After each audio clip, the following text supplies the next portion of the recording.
Praise the Lord. Hallelujah.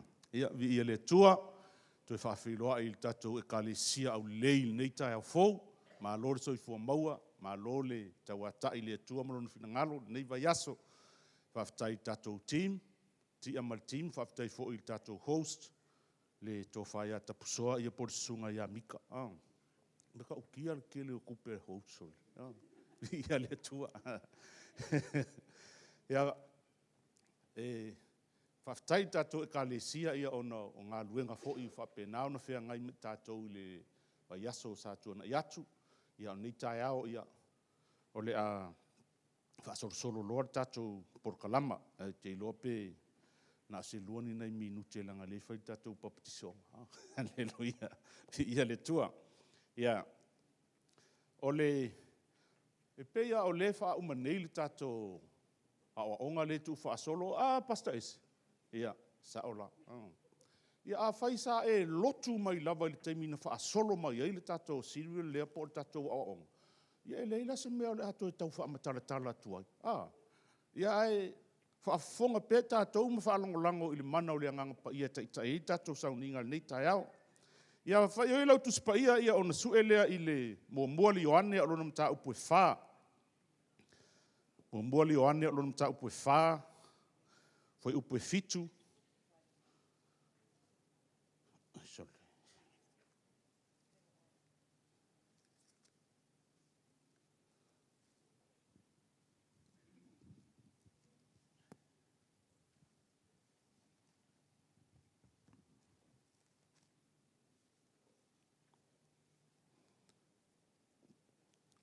Ioane apostolo lona ta upu e wha, tusi mua Ioane. Ta upu e wha, ia ona tātou whai tau lea i le whai upu e fitu, se ia whaangata mai le whai upu e se furu ma le ono. Maualau tusi ia ona e saunua mai lea a mene, ia o le a whai tau la tātou whai tau whaatasi le whai upu e fitu, whaangata mai le whai upu e se furu ma le ono. Ia, le aupe le ia tātou whealofani, a wā mai le atua le alofa, o i lātou uma fo'i o e alolofa, ua whanau mai i lātou mai le atua, ua i loa fo'i i lātou le atua. O se le alofa, ua le i loa ia le atua, a wā o le atua, o le alofa lava ia, o le mea lava le nei ua whaalia mai ai le alofa o le atua i a te i tātou. Ina ua awina mai i le atua lo na alo e toatasi i le lalolangi. Ina ia tātou wola ia te ia. O le alofa lava le nei, e le ona ua tātou walofa i le atua. A ua alofa mai o ia te tātou. Ua na awina mai fo'ilo na alo o le tongi ola mo a tātou ngasala. Le aupe le, a whai o whaapea o na alofa mai o le atua ia te tātou. E tatau wai o na tātou whealofani. E le iwa aia lava le atua e se tasi. A o tātou whealofani, ua tū mau le atua i tutonu i a te tātou. Ua ato atoa fo'i le alofa i a tutonu i a i tātou. O le mea lava le nei ua tātou ilo ai. O ia fo'i tutonu i a i tātou. O wā o lona nganga ua ia fo'a ina mai i a te tātou. O i mātou fo'i, ua mātou wa aia, mātou mōli maua i fo'i, na auina mai e le tamā o le alo, o le whaaola o le lalolangi, o se tau tino atu, o Iesu o le alo o le atua o ia, o loo tu mau le atua i tutonu i a te ia, o ia fo'i i tutonu o le atua, o i tātou fo'i, ua tātou i loa ma ua whatu atua i le alofa ua i le atua i a te tātou, o le atua o le alofa lava ia, o le tu mau tonu o le atua fo'i o i tonu i a te ia. Ia vi ia o elo mātou utua, mātou whaafitaia le nei ava noa e taratala noa i pia i mātou i lo walofa ma lo wanga lei. Whaafitai ia ua fionga whaauina e ta iala i na aila mātou sāvalinga. Mātou te ofo ma ofa i lo sirisiri ese ma lo walofa i nā tele.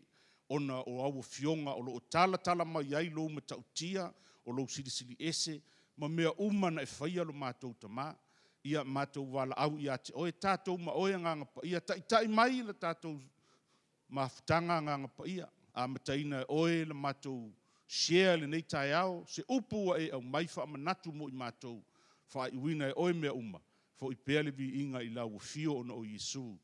Amene. Ia ole wha unga o le tātou wa o onga lea na wha solo mai e wha u I le lofo le tua, the power of love. Am I right, SS? Ole wha unga le nā o le tātou wa o onga le aso le nei ole mana o le alofa o le atua. Po ole malosi ma le matautia o le alofa o le atua. Ai tātou te le ia o atu la ina, o te mana o taratala noa I le background o le tusi le nei o Ioane, o na tātou sa valivali atuai lea. O le tusi e Ioane sa tusia e Ioane. E le o Ioane le papatiso, a o Ioane le atali o se petaio, le tama sa lome, o lona uso o Iakopo. O ia la lea na tusia le tusi lea, e lima tusi lea na tusia e Ioane, o le tusi e Evangelia, ia o tusi e tolu, ia Ioane mua, lua ma le tolu, ia ma le tusi e Faalinga. O tusi la ia na tusia e au auna le nei o Ioane.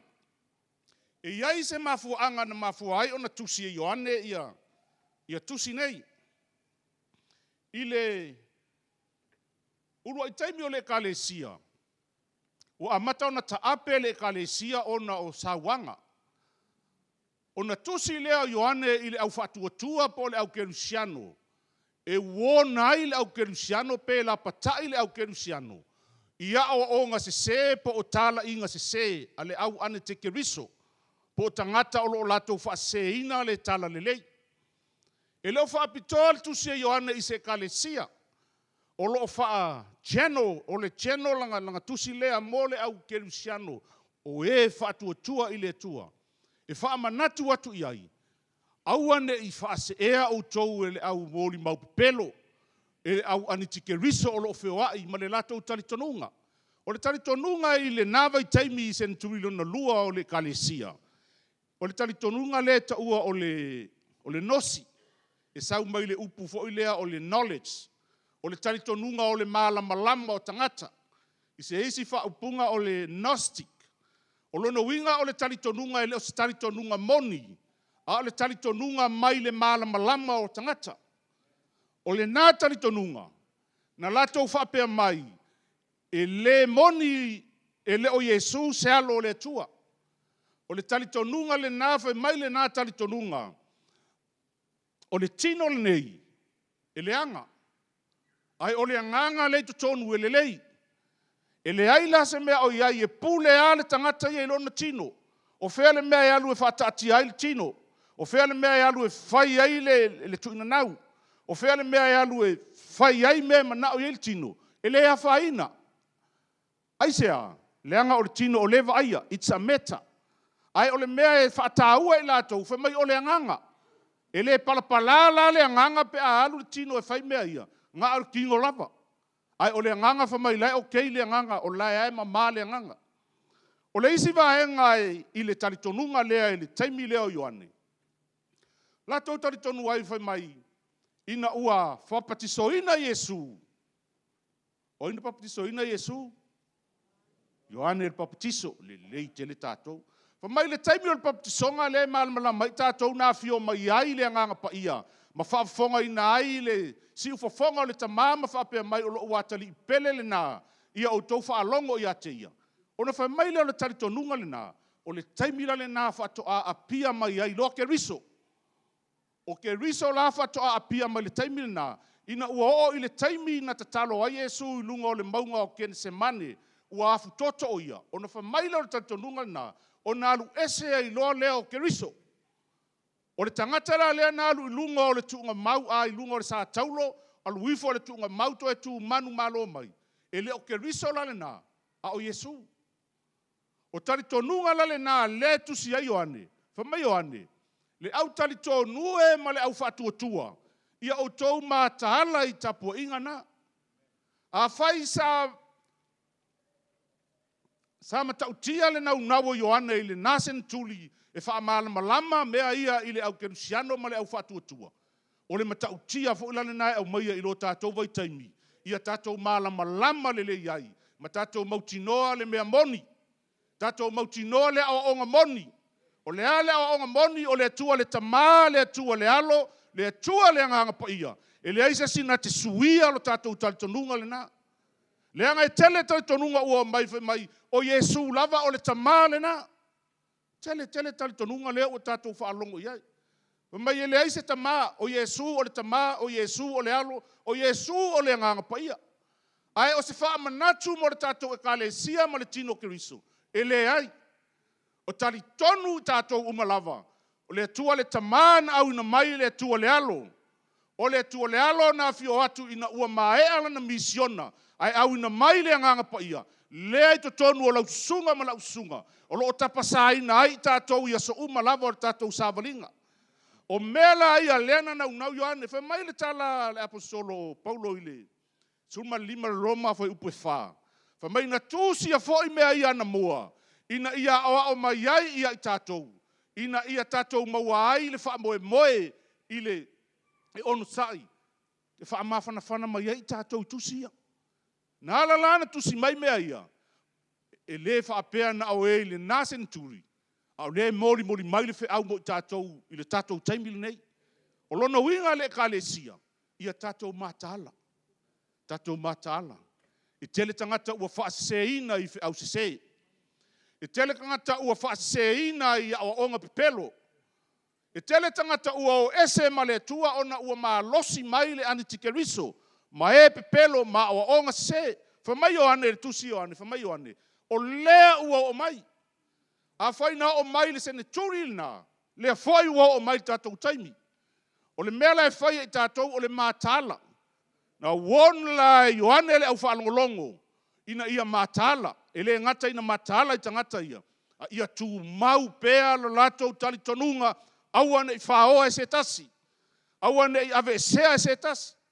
Ele aso tali tonunga po se awa onga a se lotu. Ai ole awa onga mautua le kalesia. Ole atua le tamā, le atua le alo, le atua le nganga pa ia. Ole awa onga lea o loo. Nau, i tātou tūma wai. O le wha mauninga la i nai le mata upo e wha. Te iu whaitau atu ni nai fwai upu ia. I le mata upu la e wha na i tātou whaangaloina nei mea matango fie. Whamai o ane, le au pele. Au atou te whaalongo ia nganga umalava. O nganga umalava, o le au anitikeriso, o tangata pepelo, o tangata au mai le whe au se te tonu o le kalesia. Whamai o ane, au atou te whaalongo ia nganga umalava. A ia o tau tofo ia nganga pe mai le atua. A wai to a tele perfeta pelo ua o atu ile na lolangi. Tato wai tofo nganga ia ma o onga ia matari tonunga ia. Pe wha amata e moni. Fa mai rafai upu e lua. O le mele nei tau teilo aile a nganga o le atua. O a nganga uma o e tau tino ua maliu mai Yesu i le tino. E mai le atua lava ia. Vaila ili manino ma malama. O tangata uma e tali tonu na whanau mai Yesu i petele ema i le whawhine i ngoa i a Maria. O lana tō mai le anganga pa ia. O oe lai monilo i tali tonunga. Tali tonu na whanau mai Yesu i tino le nei. O mai rwai upu e tolu. A o nganga uma o ele tau tino ma liu mai Yesu i tino. Ia ele mai le atua i la tau. Mai rwai upu e wha. O tau le whanawe. Mai le atua lava o tau. Ua o tau manu malo fo'i i ate i lātou. A wae sili o ia ua i ate o tau. I le ua i le lalolangi. Whamai o ane, o tau o tangata manu malo le au whatuatua ma le au kerusiano. Ai se a ua o tau manu malo ai. O ne sili le malosi o le anganga pa ia le to tonu ia i tātou. Na ilo le o lo i lalolangi. O ai le o lo i lalolangi. O sa tani mana au pepelo. O tangata tau whaasise. O ama isi mea umalava whapena. Ai o le lui mo lau susunga mai tātou. Tā o fi mau le mea ua ia te oe ma. Awane i mawhai e se tasi. Awane i sause isi ngā oi ese lo whaatua tuanga.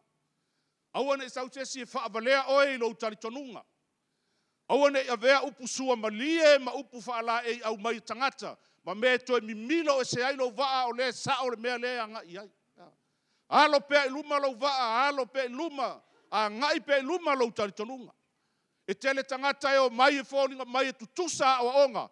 Ai se I luma o le tua malana tila whanga. E tele tangata e o mai e whaalafi mai I tua ai whaamuamua mai le suafo Yesu. Ia a o luko fe ai nā le tala noa mai eile tusipa ia. A o oe mau, ia tātou mātala I luko ia. A wana I whaasaoa mai te tonu o le tala lei po le tino Keriso. Ia ona whaangata ile I o le Tutoatasi le nā o le tātou tusi nei tai au. Ai tātou se mai rola I. O le tusi le tātou whaitawina le mata upu e fitu whaangata ile whai upu e luas fulma le tasi. Ile I o iai tātou whaitau. O le autu atoa o lea vaenga. O le atua alofa. O le atua alofa. The power of love le wha wai le tātou. A o onga lea na a mata mai le masina lea ua te atu. O le atua alofa. A whaila o le atua alofa. O lona winga o mea umalama na foafoaina e le atua. I le foafoanga na whaia e le atua o le langi male lo langi. Na whaia I le alofa. O le fausia ina foi o le tangata. Na foafoaina ma fausia I le alofa. Ma na ia tele. O le atua alofa. O le atua alofa. A whaila na fausia ina ma foafoaina le tangata I le alofa. O lona winga e mafaufau e alofa. O le loto e afifi I le alofa. O le fatu e tumu I le alofa. E tautala I le alofa. E savali I le alofa. Ai sea. Leanga foi o le atua, o le atua, o le alofa lava ia. O mea umana ia foafoaina mai le amatanga e o lava I le ngataanga. Na whaia mea uma I le alofa. O so se taimi la e ngangana ai I tātou. E te tau ona ngangana I lea. Alofa. E te tau ona tātou tala noa I le matautia o le alofa. E te tau ona tātou oli ona o le nei alofa. Le alofa na whaali mai I tātou. Le an tātou whaitau iai. Fa mai ua whaali mai le alofa o le atua. Awina mai ai Yesu ke risolo nalo. Ina ia maliu e whai matong yola mo I tātou. E matautia le alofa o le atua. Tātou wawa ai le amata mai ngā o le wholaunga le nu o le atua. E le I tu ulafo ina le atua lona nu. E le ai mase. E ui lava ina avatu le atua le warning I lona nu. Ai na toi alofa lava I le atua. Sai tia ma polonga lona nu ai kupito. Na alofa lava le atua au ina atulan au na mose toi au mai I le whaolatanga. O so se mea tātou te wawa I ai. E pei e whaulinga mai o mea umana a mataina I le alofa. O mea umafoi e whaai uina I le alofa. A mataina I le alofa. E whaai uina fo I le alofa. E pelu suma toru whai upo e valu whai mai o Yesu. E le liliu o ananafi. O nei. E o lava I le iunga. O le alofa le nao le atua I tātou. Pe tātou te o ese la ma le atua. Pe tātou te whaalongo ngatai le atua. Pe tātou te leo si ustai luma o le atua. E iai pea le alofa o le atua I ate oe ma. E le liliu lo na alofa. E tu mau lo na alofa. Tātou whanga solo mai tātou wa onga na sau. O le alofa po le mana o le alofa o le atua. Na maua I tātou le loto salamo. O le alofa na maua I tātou le loto salamo. O le alofa na maua I tātou le loto whamangalo. O le alofa na mafu ai o na fofoina o tātou loto tinga. O tātou loto whaletonu. O tātou loto momomo. O le alofa na o ai ke riso Yesu I lunga o le sātauro. O le alofa na anga I mai ai Yesu I le lolangi. E o atu I lunga o le sātauro. O le nava enga atoa o le ki o le alofa. O le onga tonu lea o le tusipaia. O Yesu o le ki lea o le onga tonu o le tala lei. O le alofa. O tiute ma whaiva ma me alofa o tātou maua. A whai o tātou na whawaina le tua I le alofa. e te taula ona whaangai o ina mea malava i le alofa. Whamaila Paulo le kalesia i Korinito. O te whaailoa atu i a te outou. Le mea silisili lava. O le ana mea silisili. O le alofa. Le ale o ngai tautala i ngana a ngelu matangata ai le eise alofa. Le ale o ngai a te au le mea alofa o le profetane. I loa mea lilo uma. I ai le poto uma lava. I ai le whātua tua ave ese ei maunga. Ai le eise alofa. E lea o ngā lava lea. O le alofa o le amatanga o le fuafuanga. O le alofa o le o ngā tutonu o le fuafuanga. O le alofa foi o le whaai unga o le fuafuanga le tua. I loso i fua mai tātou. Ma sani i tātou le tusi a Efeso ma tā upu mua. Pa mai na filifilia i tātou o le whaawaina le lalolangi. E ala i ai Jesu Keriso. O le filifilinga na whai ai le alofa e le tamā. E iai le taimi e te fio mai ai, ma e susu mai ai, ma whai lau filifilinga. I le taimi fo isa tātou i ai le lalolangi. E le i o komeki, ma tātou o mai i le whaolatanga. O le alofa na whaosoina e nganga paia i lau loto. Na e filifili ai ma e whape atu i le atua, o au le nei mo oe.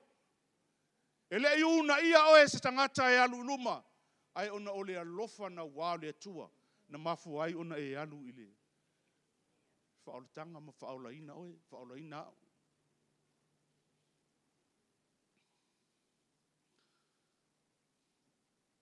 Sa o mato i New Zealand, na malanga mai i Samoa o whaolatanga. Whaolatanga le o FC Samoa ia. Ai, kaiminga o malosi e. Ka moe kasi kongu i alu kua. Moe kasi alu kua. Ai se mea sa tupu lai o i New Zealand. O leo te whaalongo atu i le la unga le whai whiau. O whaalongo kunga, o a ule e whai mai e le whai whiau. Ai o te le i anu ma te tala noa ma le whai whiau. E le i loa au le whai whiau o kia laku le lako loku le aso lea. O ia o whaalongo tunga. So le o a ula lea, o a ulava lea. Si ia o lima ma usafavali i luma, o au iloa le alofa o le atua i a te au. Na o iloa le alofa o le atua i a te au. E mai tatou wao e alolofa. Ai atu tupu loa fi tāma mea whainga tā. O na so sola lea o tatou wao. Ai tu ua i tatou. Ai o le alofa o le atua e tu mau pēa i a te oe. Pe tele lei e alofa le atua i a te oe. Pe tele anga e tu mau pēa lo na alofa i a te oe. O le winga la le nā upu pete leanga e tū mau. E le whaapea la whai ai pēa le leanga. Le ai tātou te whaalango lango i le tū e whesosoni mailo na mana. E tai ala ina i tātou. E o ese le leanga ai o atu le lelei. E o ese le tangata tuai ai o atu le tangata whau. Ai se a. O le atua alofa. Vai aso lea sa tātou le whaatasi. O anga nā mana tula nā o le atua o le alofa. A whaina whaia oe le atua alofa. Na whaua i mai e su i le alofa. Lea sa wha atino ai lau whaua i lea vai aso i le alofa. Waftai ka le sia. Vi ia le atua i lau whaua.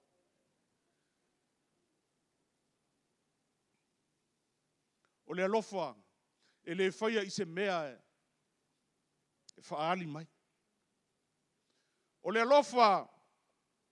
E le nau e wha atino. Ona o le tau i lae ua wa ai atu iai. O le alofa e le o se mea e te i o so mai. O le alofa o le tua e fallinga mai. E avatu pēa, a mai pēa. A e le talia ina i tātou lo na alofa. Fa mai le tātou mataha upu. A tātou whea alofani. Ua tu maule alofa o le tua i tonu i tātou. A whea alofani ma ua marsunga pale. Ua iai le alofa o le atua i tonu i maua. O maua maki whialofani amula o ka maapale. E o kei a maua. O nisi e le o whialofani. A e whaafofonga mai i le nei tala Ioane. Whialofani nei loa mala uso. Whai loa se le leinga whialofani. Ai se ai mana umi ai le whialofani. Ia tu mau le alofa o le atua i tonu lo ainga. To tonu o lo tangata. To tonu o le kalesia. To tonu o le tino Keriso. Whaalelei nei. Whialo whani nei. Manue le ituai. Hallelujah. Ia le tua. O le tala i le tamaitai mo api lea na whaamanuia ina. E le iwa ai atu i se oa o na muli lea i lona mother-in-law. E le iwa ai atu i ni manuia o na taua anau lea i lona tina e lua tupea. Tina in-law, lona, ia, in-law. E le iwa ai le tamaitai o Naomi i ni whaamanuianga. O na muli lea i le lo matua po lona mother-in-law. E le i nau foi i se tama o tonu o le manawa o Naomi e toe whanau mai whai mana tane. Le ai. Na malanga lava ma muli o na o le alofa.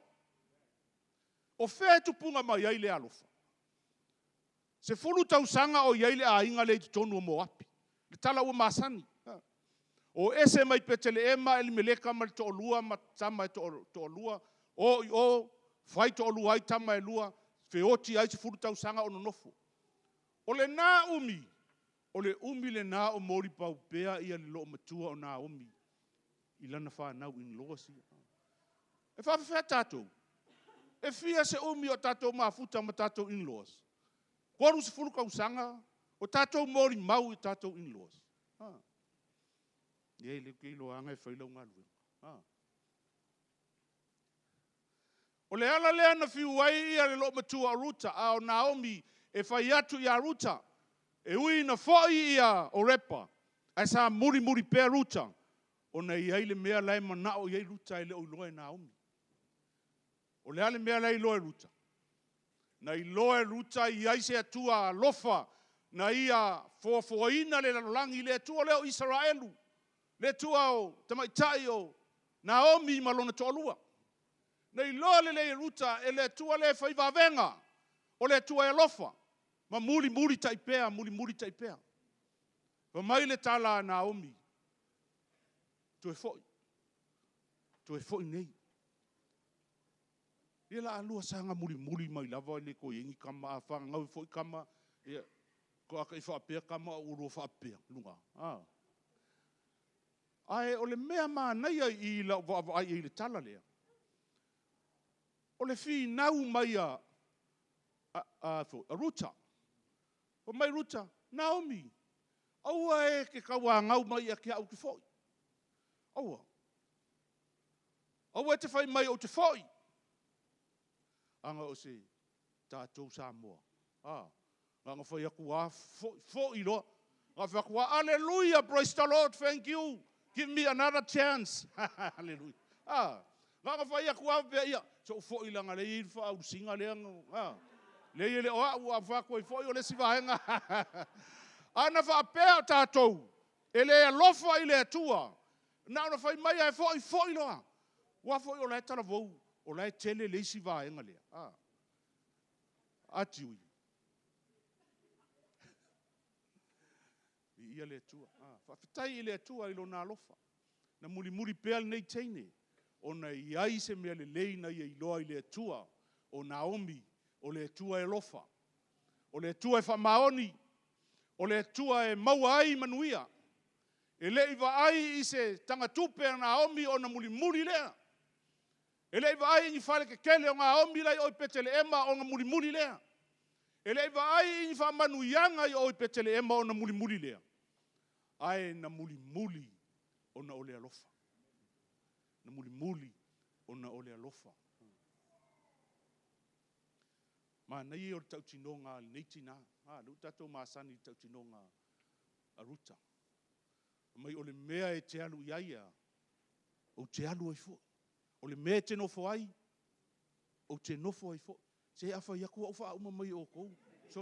Ia la sanga whai a uia ele whai mai o kou. Se whapalengi mai ka ko mea. Ma nei o tau tinonga a ruta. O le mea e te alu iai Naomi. O te le tu ua oe. O te muli atu lava. O le mea te nofo ai, o te nofo ai. O le mea o te oti ai. E whai au nuu mau nuu. E whai lau atua, mo ua tua. Vai le maa nei o le tau tinonga le teini. Muli ma le alofa ele le iai lau tau tinonga. Muli ma le whaamaoni ma le alofa, o a mai lau tau tinonga. O fia whaalongo ni tangata i tātou tau tinonga. Pe mo ingi mata tangata i tātou tau tinonga. Ai awa ke papole, tau tino pea le alofa o le atua. Pe kau ke o kua o lunga o lalo, tau tino pea le alofa o le atua. Leanga o le nā tūlai o le atua o le alofa. O le atua alofa. O le ata lea o le tātou o le iwhaola o Yesu. E le iwa ai i se manuia. E le iwa ai i se mea lelei. Na wa ai i le sā tauro.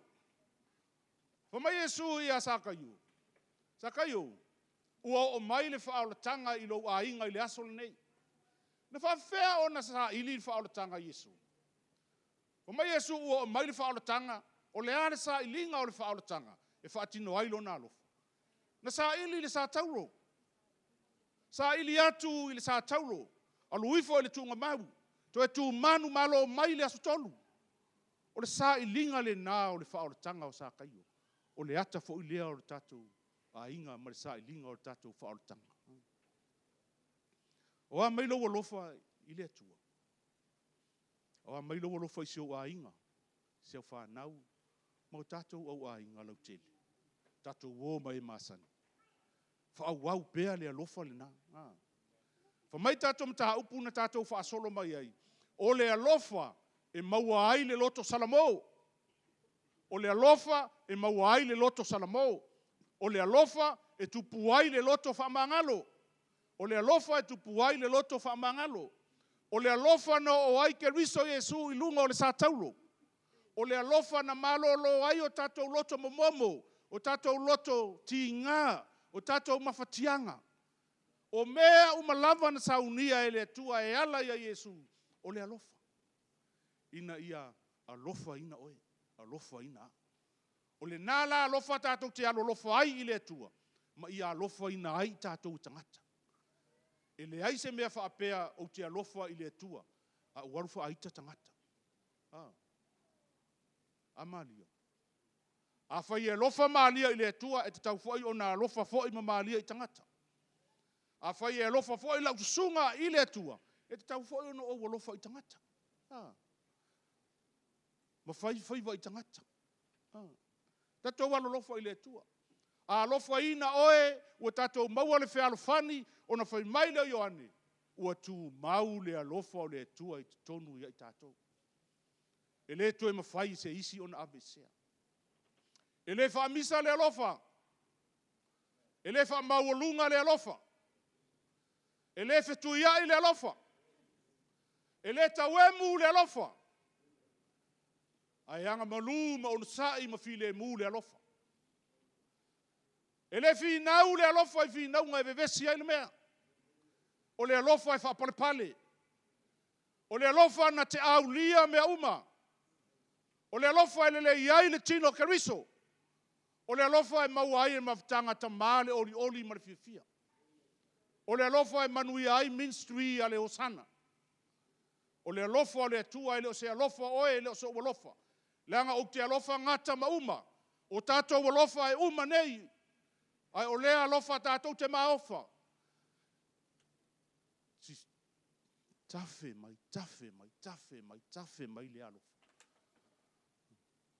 Lema whai o na tātou talitalia alona alofa.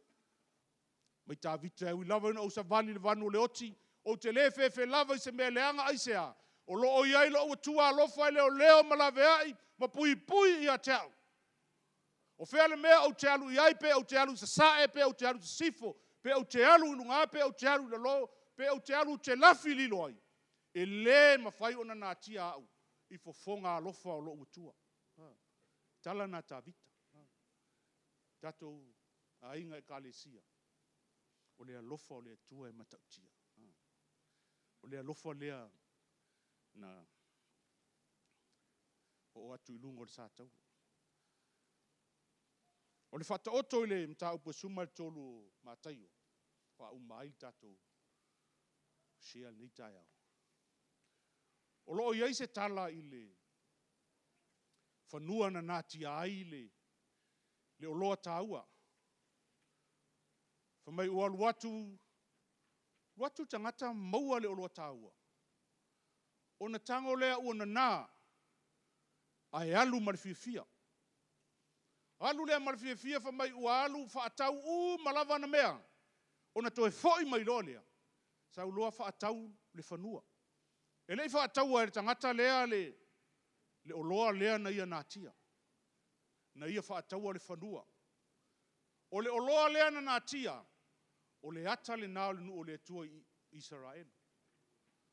Whamai le tala le tua le soto e suma le iwa whai upu e wha lima ma le onu.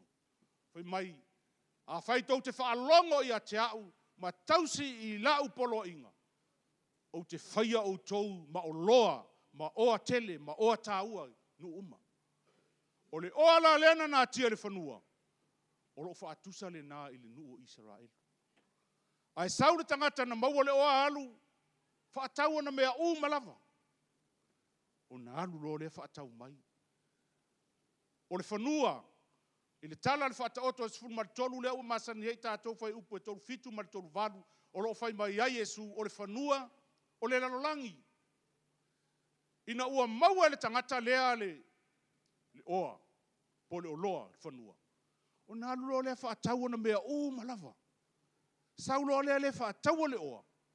Ai whaatau le lalolangi, le whanua. Ai sea, o le alofa. O aina whaia le ngā luenga lea. O Yesu le tātou wali whaola. Na ia sila fia ina le tangata ngasala.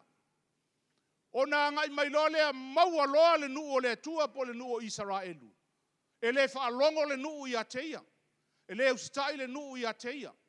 E ino le nuu i ateia. E le mātatau i ateia.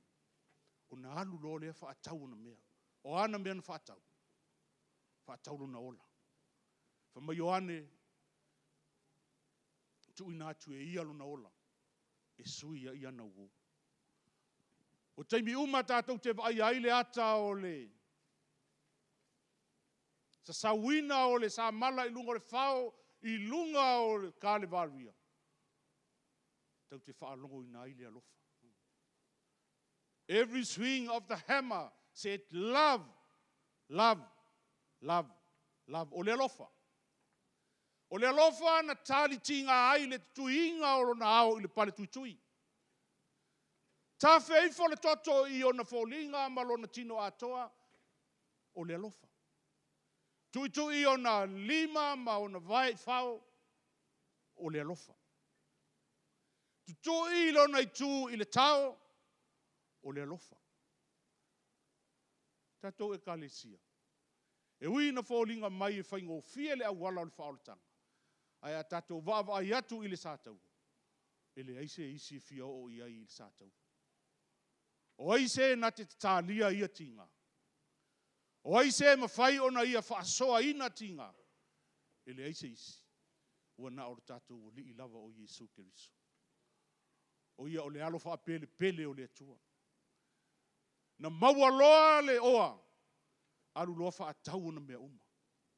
Le tio la whai mai le Ioane e tolu sifurma le ono le uma sani hei tātou. Ua wha pēr lava o na alo wha mai o le atua i le lolangi. Ua ia awina mai ailo na atali i pele e tutoatasi. Ina ia le whano se tasi e whaatua i ate ia. A ia maua e ia le ola e whaavau.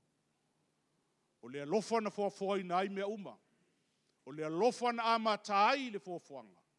O le alofa le o ngā tutonu o le whaafuanga. O le alofa fo i le taunu unga o le whaafuanga. O le nā alofa. O le a whaataunu i nai lau sābalinga. Ma lau fo i sā i le i le taimi e vala au ina ai o e le tua. Ma tahala nei e ka le sia, to e siaki lo tātou alofa i le tua. Siaki lo tātou alofa i le tātou whaola. Alofa i o tātou ainga. E le mawhai o na tātou alo lofa i le tua, e tele o alofa i sio ainga. A vala au mai o tātou ainga i sa moa fe soa soani i ai tātou. O le ala lea na au ina mai ai tātou i nei atu nuu o le alofa. O ise tasi na ala mai ai le tasi tangata. Aua wai uma mai le isi to atele. Ona o le alofa. Ia lela ua vala au mai o tātou tangata ise fisosoani. whaatino o le tātou alofa. Ai sirisiri ai. Fa mai ia tala Ioane. O le atua, o le alofa lava ia. A tātou tu mau le whealofani, ua tu tonu ia i tātou le alofa o le atua. Fa manuia le atua ia te oe. Sa ni atu mo ngā luenga o le nei va yaso. Ia anga le lei le mana o le atua e fa manuia ia te oe. Mana tua fo i tātou talo sanga, tātou mātua fa le nganga. Ia ai mai se fo ia o le ainga fa vau o lo fe ngai ma fa nonoanga o na o le malanga le maliu le oti.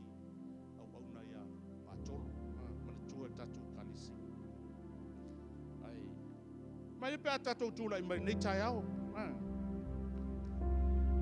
Praise the Lord. Tā mai se tātou pese lea tātou au.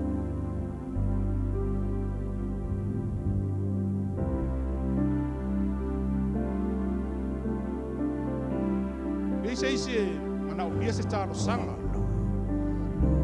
Ro fia ia te talo mo tangata na o lia se sosoana. Hallelujah.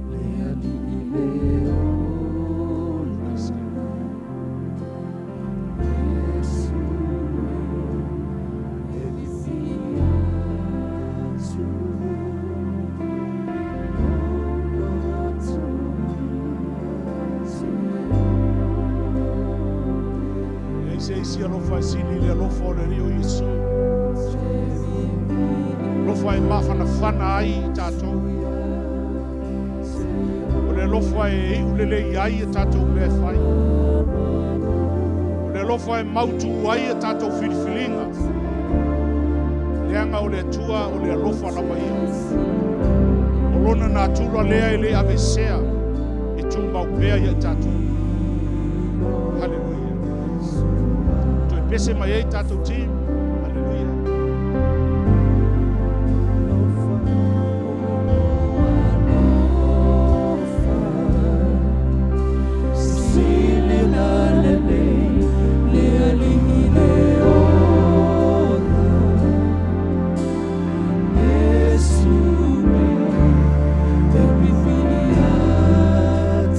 Hallelujah.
Tai alo alofa.